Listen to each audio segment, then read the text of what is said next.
Hey guys, good morning. John Jacoby here. Wanted to share with you the other part of the story that I started telling you guys yesterday. So, first off, wanted to wish you a happy St. Patrick's Day, guys. If you're not wearing green, I should be over there giving you a big fat pinch there. So, anyways, back to what I was sharing yesterday. So, I shared with you yesterday all the mistakes some of the major mistakes that I made whenever I was first starting my real estate team out. I had some big pitfalls there, and I had an opportunity to actually work alongside the number one team here in San Antonio, and through that experience, I was able to really take away and learn quite a bit, learn a lot. And that was really my goal and objective for being there. I wanted to make sure that I was able to soak in some of the things and maybe learn what I was doing right, what I was doing wrong. That way I could kind of refine what I was doing and ultimately be able to achieve my goal of building a real estate team. So, whenever I first had the opportunity, I was actually blessed with this opportunity through a program that I was involved with, Texas Realtors Leadership Program, and I was at an alumni mixer for that event, and I bumped into Grant, who's our currently our board president here, and Grant's like one of the right hand men for the top realtor, and really great guy, and he mentioned to me, hey, John, if you're ever looking, I know you're doing well, but if you're ever looking to be on a team, maybe you should reach out to us.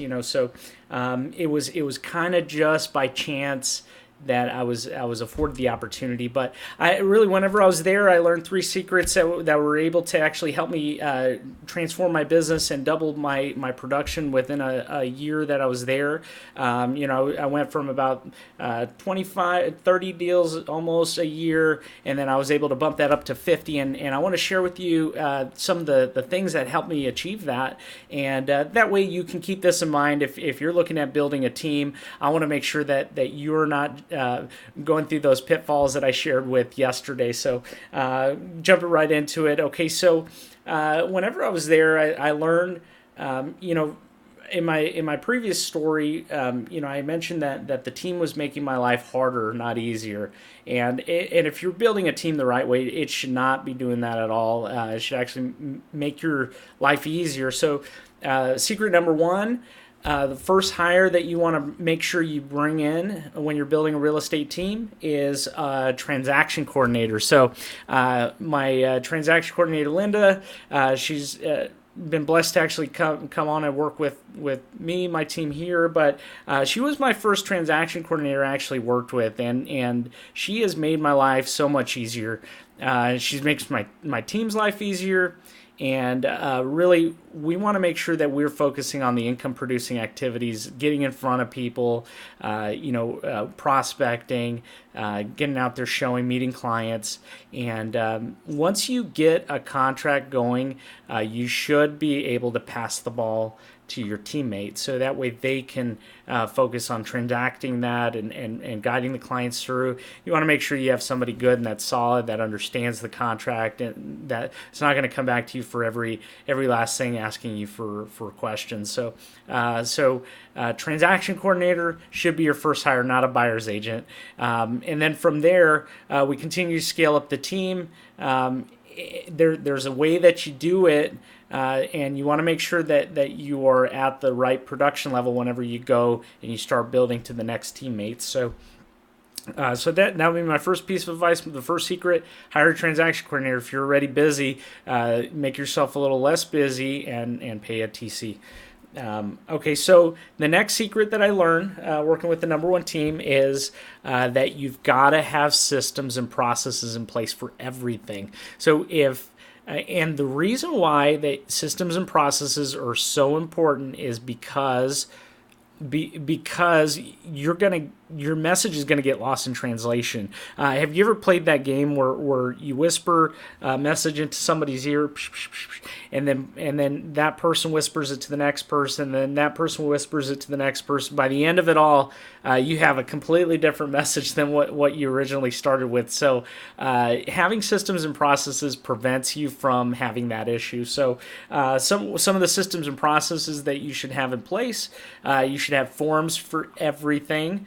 You should have your transactions broken down into phases. So phase one might be a pre-list. If you're going to list a house, starts in pre-list, and then once it's getting ready for the market, then it goes to the next phase, and then once it's under contract, then it goes to another phase. Compartmentalizing the transaction phases really helps to make sure that everybody, all the teammates that are focusing on that period or that part of the transaction is being taken care of. So really the first couple of months building the foundation after I started building my team, this is what we dove really deep on is and it seemed like it was taking forever, just to kind of create our own systems, to create our own processes, but it is so required, it's so necessary to be able to do that. Otherwise, your company is not going to have an opportunity to scale up. And also, another really important system that I'm going to share with you today is you shouldn't be doing everything every single day. You've got to have certain days for certain things. That way everybody gets the love and attention that they're looking for. So before I used to do everything every day, so it would, I would come in every single day, would prospect, and then I would work on the deals, and then I would go show the houses. Really, we want to make sure that you're not doing that everything every single day. So what my week looks like, I'm going to break it down. So I have a certain task on Monday. It's your top 50 people. Tuesday, transactions in progress. Wednesdays, old new leads. Thursday, we're working on database, and then Friday is going to be your whale call. So having a daily approach is what's going to help kind of break down and give you something to focus on each day. And last but not least, third secret. And this, it can be kind of hard to see this, or it'd be easy to overlook it, but relationships are the key. So you want to make sure that you're really, really taking care of the people that take care of you. So, this is one thing that unfortunately, I neglected whenever I first got in the business, and I really didn't understand the power of the relationship. They say that your contacts equal contracts, but the difference between a contact and a contract is the R, and the R stands for relationship. So having great relationships, always nurturing and fostering those relationships, that's what's going to get you ahead. I know that there's a lot of agents, and even myself, I love doing the lead generation thing online. I love, bringing in fresh leads, but do not ever forget about the people that you've already served. So those people are going to be the ones that are going to help you double your business. So keep these things in mind. We're going to dive deeper in these topics here with my course, Expansion Bootcamp. This is what I wanted to bring to you guys is something that I can compile all this information that I've gathered, all these, all of my failures, all of my successes. I want to put them all together into what I've found exactly works for growing your business. So stay tuned, guys. Expansion Bootcamp coming soon. Super excited. Have a happy St. Patrick's Day. I'll see you guys tomorrow.